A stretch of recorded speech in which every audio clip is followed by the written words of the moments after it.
We could get a verdict today in the landmark trial against Google and Meta in Los Angeles. Now, the social media companies are accused of deliberately fueling an addiction to social media, especially among young users.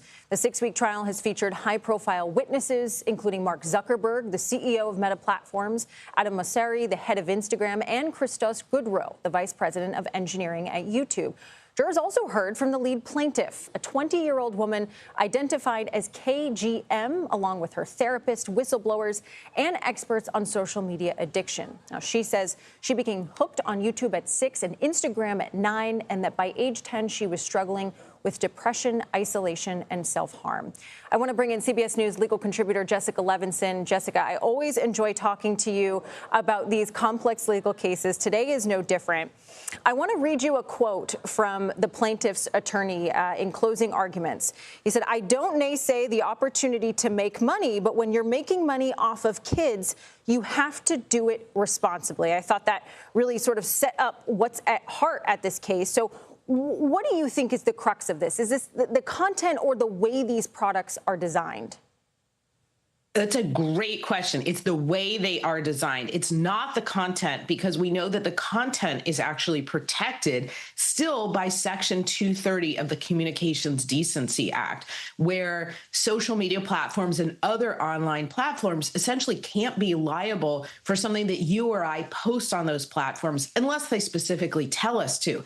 This is all about product design. It's all about the idea that these social media platforms, allowing for infinite scroll, the way the algorithms are designed, that they, in fact, are inherently dangerous, that it's reasonably foreseeable that they're addictive, and that it's different from making a business decision that you know that the product you're putting out there could lead to serious mental health harms. And of course, that is sort of at the crux of why this is being called a bellwether for these tech companies, or bellwether case, rather. So defense lawyers, though, they're making the case that whatever mental health issues exist, they preceded this sort of social media activity, and they extend beyond it. How strong of an argument do you think they have? I think that is a strong argument. I think for plaintiffs, that causation part of the case, meaning that you can show that their mental health struggles were at least primarily caused by, or partly caused by, the social media products in a way that makes it fair to impose liability on those social media companies.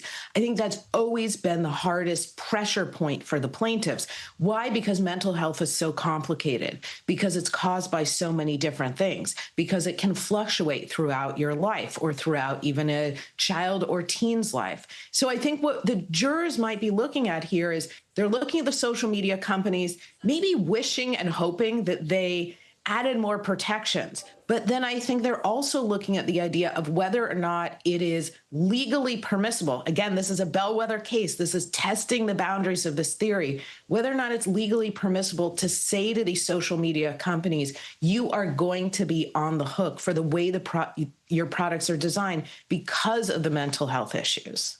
So what would it mean, do you think, if the jury rules against these social media companies?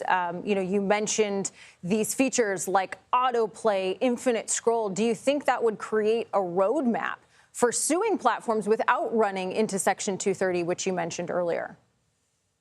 You took the word right out of my mouth. It would provide a blueprint or a roadmap, and it would provide a essentially theory of the case for other plaintiffs, and there are other plaintiffs who are similarly situated, to be able to move forward with their cases against social media companies. Now, it doesn't mean that the theory will always be successful, but again, this is really a landmark case. It's one of the first cases to try and come forward with, it's not what's posted, it's how you designed the product. And if it's successful here, then you can bet that people will try it in every other jurisdiction. Well, we're going to be looking out for this verdict. Jessica Levinson, thank you so much for your time and insight.